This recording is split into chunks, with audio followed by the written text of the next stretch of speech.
Buenos días, chicos. Continuamos con la segunda sesión de la clase. En este caso vamos a ver lo que es las características generales, la importancia del agua. Recordamos que nos habíamos quedado en los electrolitos. Dice que los electrolitos, cuando se disuelven en agua, se separan y se forma o se llaman lo que son los iones. El ion sodio, ion potasio, ion cloruro, ion carbonato. ¿Sí? Dice, los electrolitos los vamos a encontrar en el líquido corporal. ¿Sale, chicos?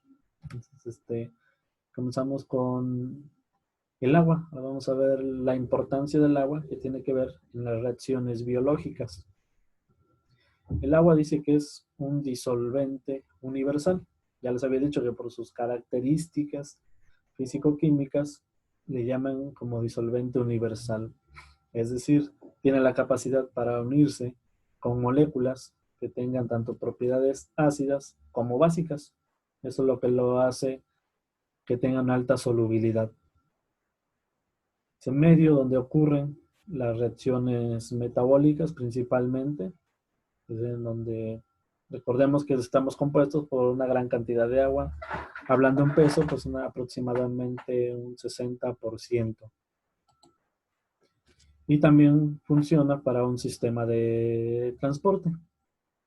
Dice que cuando se une con moléculas, forma lo que se le llama una capa de solvatación. Aquí está un ejemplo entre los iones de sodio y los iones de cloruro.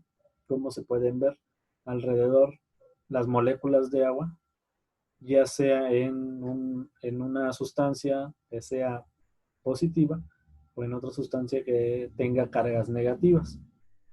¿Sale? Entonces, vamos a ver algunas características que destacan en el agua. Aquí vemos igual una anión. Aquí podemos ver, si nosotros tomamos en cuenta el cloruro de sodio, es una sustancia inorgánica. Pero también aquí podemos observar un grupo de proteínas, los llamados dipéptidos, en donde el agua también se pueden unir. Es decir, esta acción o esta capacidad como disolvente hace que se pueda unir tanto en sustancias inorgánicas como sustancias orgánicas, hablando principalmente o puntualmente de las macromoléculas.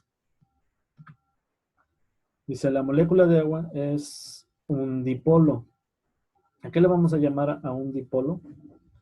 La molécula de agua dice, presenta características químicas que se comportan como un dipolo. Es decir, si ustedes buscan en la estructura del agua, van a tener un signo arribita. No sé si lo alcanzan a ver. Este signo le da o quiere decir que tiene una carga parcial positiva en el caso del hidrógeno y una carga parcial negativa en el caso del oxígeno. Es decir, nunca van a estar sin cargas. ¿Sí? Esta disposición es por la diferencia de las electronegatividades. ¿Entre quién? Entre el hidrógeno y el oxígeno. ¿Vale? Esta diferencia entonces de cargas, lo que se le llama dipolos, es por la diferencia de las electronegatividades entre el oxígeno y el hidrógeno. Es por eso que mediante estas características facilitan su unión a estructuras biológicas. Dice, importancia de los puentes de hidrógeno. La distribución de las cargas y la geometría de la molécula posibilitan la interacción entre la molécula y sus vecinas. Estas interacciones débiles, es decir, estamos hablando de que son entre moléculas de agua, se realizan mediante puentes de hidrógeno. Es decir, un puente de hidrógeno van a ser aquellos puentes donde está el hidrógeno unido a un oxígeno. Si se dan cuenta aquí, está el puente de hidrógeno. O acá, hidrógeno-oxígeno. Aquí, hidrógeno-oxígeno. ¿Sí?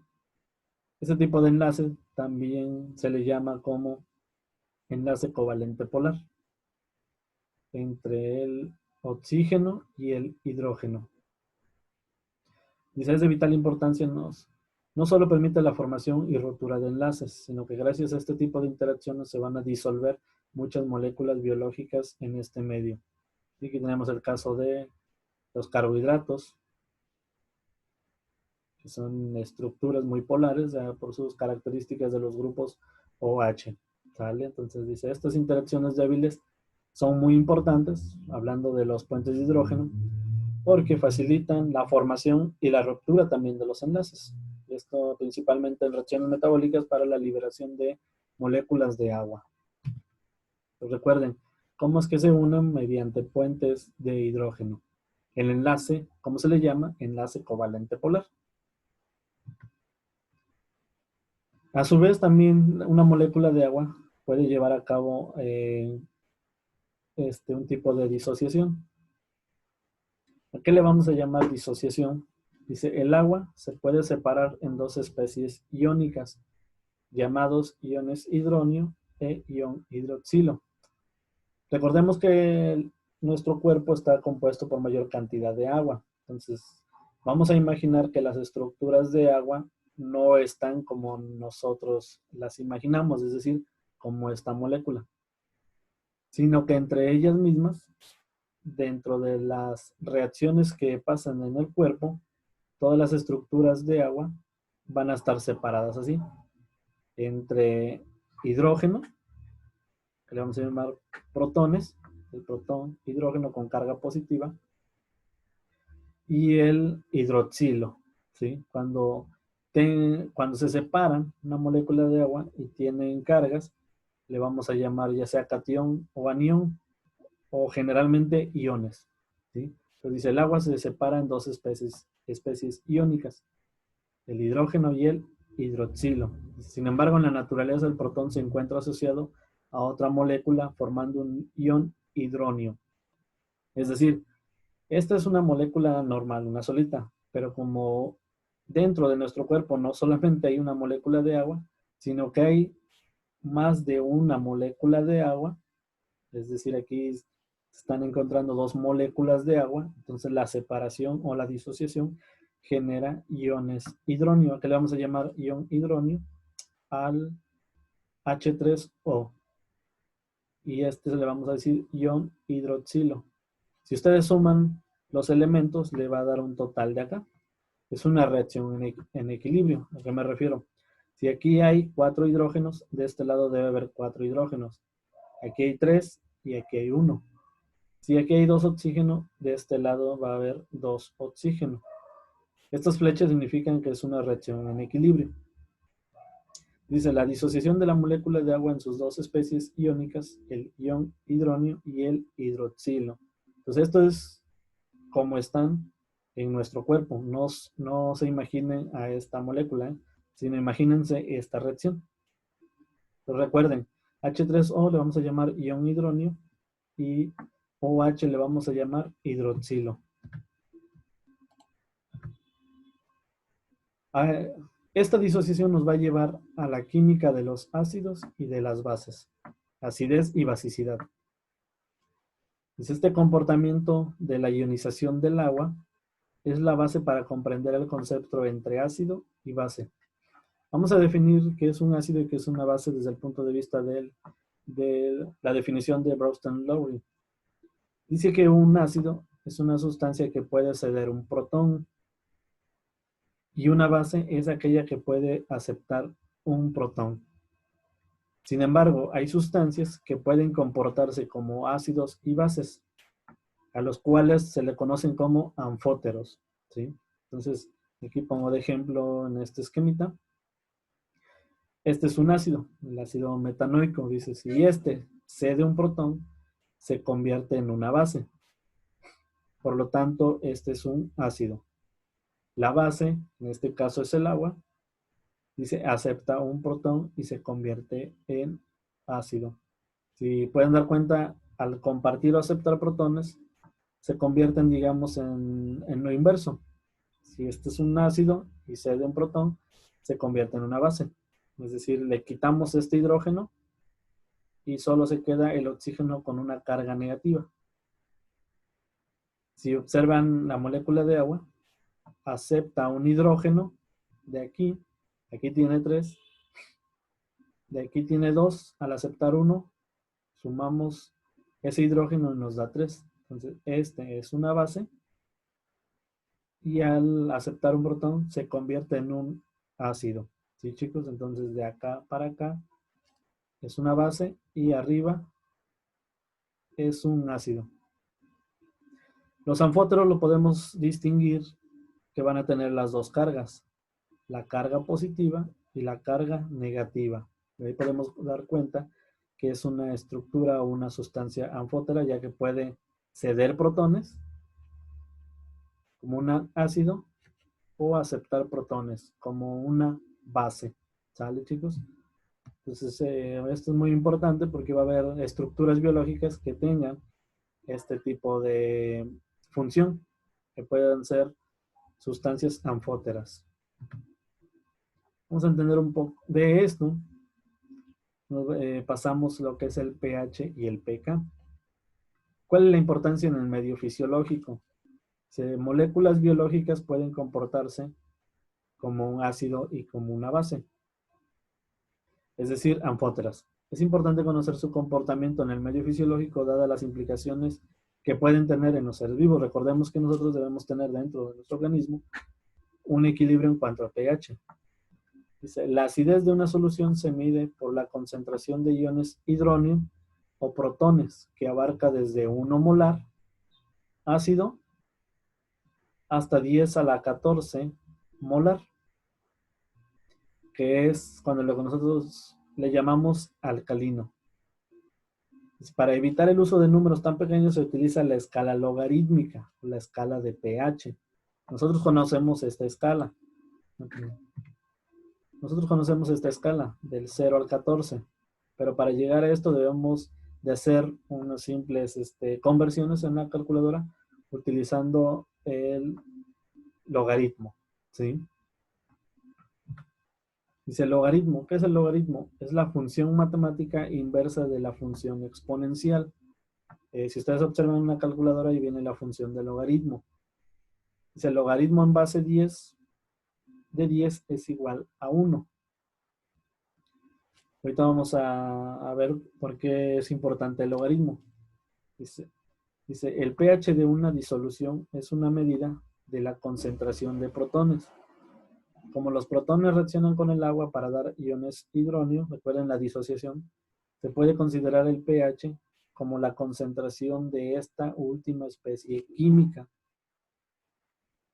Entonces, si utilizamos el logaritmo, podemos hacer la conversión y llegar a un número cuantificable de pH. ¿Cuál va a ser esa fórmula general? Va a decir que pH es igual al menos logaritmo de base 10 de la concentración de hidrógenos. Entonces el pH lo podemos definir como potencial de hidrogeniones. Ejemplo, dice la disociación del agua me va a generar iones hidróneo e iones hidroxilo. Esto es lo que veíamos en el ejemplo anterior. Se hace un despeje en una ecuación, o aquí tratando de hacer un equilibrio. Dice la concentración de iones hidróneo con iones hidroxilo, o sea, esto es igual a 1 por 10 a la menos 7 mol sobre litro. Es decir, pH va a ser igual al menos logaritmo de iones hidróneo y al menos logaritmo de hidrógeno. Si nosotros lo pasamos en la calculadora como una ecuación, donde pH es igual a menos logaritmo de 1 por 10 a la menos 7, nos va a dar que el pH es igual a 7. Entonces, de este número, 1 por 10 a la menos 7, que está en notación científica, que si ustedes lo pasan a número general, se van a dar cuenta que es una cantidad muy pequeña.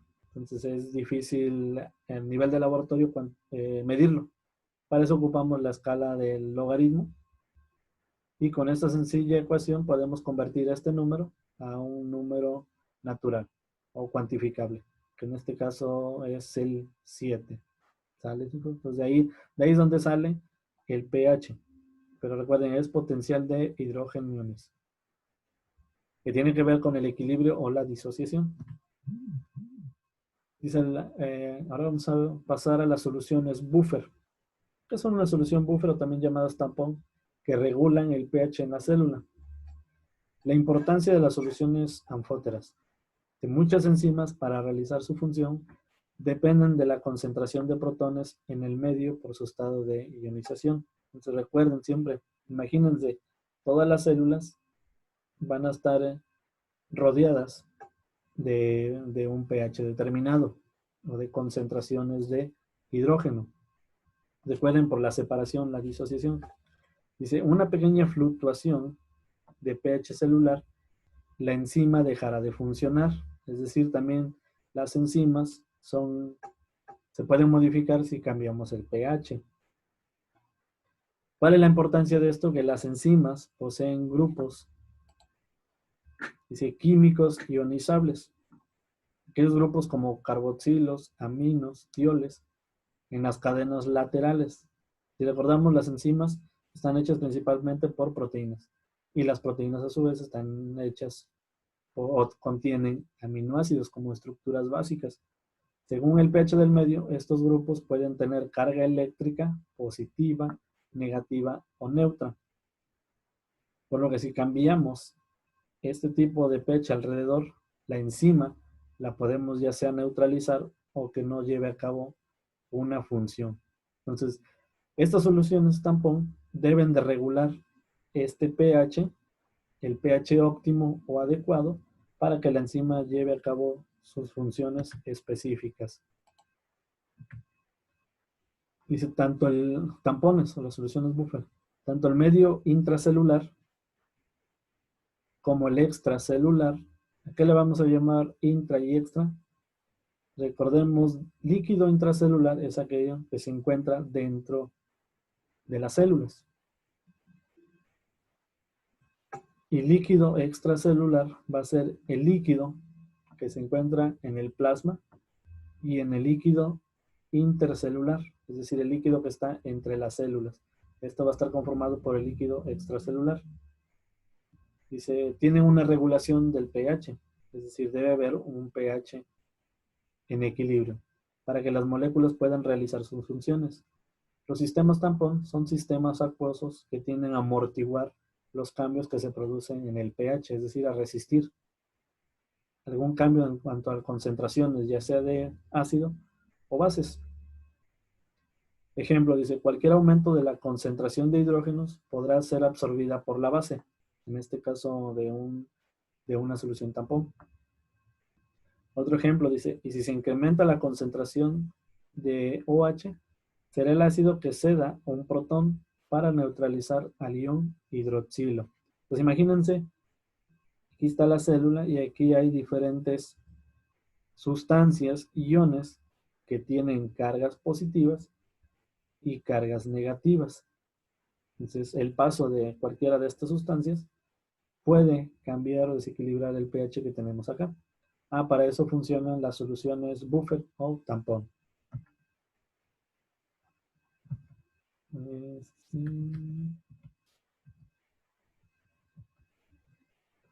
Parecía que por ahí venían las soluciones. Sí. Con respecto al pK, dice, cuando el valor del pH de la solución es igual al pK del sistema, entonces las concentraciones de las dos especies que definen el sistema serán iguales. Por lo tanto, en la célula, aquellos que tengan un pK próximo a 7, que es el pH fisiológico, serán buenos tampones. ¿A qué le vamos a llamar pK? El pK viene de el Ka, que es una constante de equilibrio o constante de disociación del ácido. Eso es para ejemplificar que un ácido se divide o está en equilibrio entre sus iones. Dice, el pK es inversamente proporcional a la fuerza del ácido. Entonces de ahí viene el pK. Dice, el principal tampón biológico intracelular es el fosfato, que presenta un pK de 6.86 y es capaz de resistir cambios de pH de entre 5.9 y 7.9. Este es el grupo fosfato y este es ya la disociación del fosfato. Si se dan cuenta, aquí tiene dos, se separaron y aquí está con la protones aparte y el ion fosfato. El tampón sanguíneo es el sistema bicarbonato. Lo mismo, aquí tiene dos, aquí está una estructura normal y aquí está en su forma disociada. Si se dan cuenta, como lo mencionamos, la característica de un anfótero es que tenga una carga negativa y una carga positiva y que estos dos ayuden a neutralizar dependiendo de las necesidades extracelulares o intracelulares que deseen ya sea ceder o aceptar algún protón. Por último, dice el contexto celular, los niveles de organización celular. Los niveles de organización molecular permiten observar que tenemos cuatro niveles. Primer nivel, dices, son los monómeros que construyen a la célula. Los monómeros van a ser aquellas sustancias más simples. Ejemplo, aminoácidos. Luego pasamos a un segundo nivel, donde reacciones de condensación, donde principalmente tienen o se unen por enlace covalente, forman niveles macromoleculares. En este caso vamos a llamarle proteína. El tercer nivel, por interacciones débiles, forman o se unen asociaciones de diferentes macromoléculas. El cuarto nivel es cuando llegamos a orgánulos, por ejemplo, los orgánulos celulares, que delimitan el espacio para que se lleven a cabo ciertas reacciones bioquímicas. ¿Sí? Entonces, el tercer nivel es cuando se unen estas asociaciones de macromoléculas. El cuarto nivel es cuando se forman los orgánulos o organelos celulares. Dice, estos diferentes niveles proporcionan una visión orgánica sobre cómo transcurren las reacciones bioquímicas en el organismo. Es decir, debemos de conocer puntualmente las características de estas estructuras simples, de las características ya de estructuras unidas o estructuras más complejas y las características de los organelos que se llegan a formar en la unión de las macromoléculas y de los monómeros. Si nosotros delimitamos, podemos saber con mayor certeza, conociendo las propiedades físico-químicas, las reacciones que se pueden llevar a cabo. Y es así como se conoce mejor todas las funciones a través de la célula. Aquí pone el ejemplo de proteínas, aminoácido, ácido nucleico, nucleótidos, mandan la señalización o la comunicación, proteínas globulares y RNA para la síntesis de proteínas y aquí tenemos la formación del ribosoma. Entonces, si se dan cuenta, aquí podemos unir tanto macromoléculas como los organelos celulares y dentro de esto todas las reacciones biológicas que tienen que ver con el agua, principalmente el pH.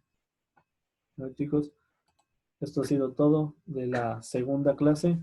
Nos vemos en el repaso de la sesión en vivo. Cualquier duda, no duden en escribirme. Buen día.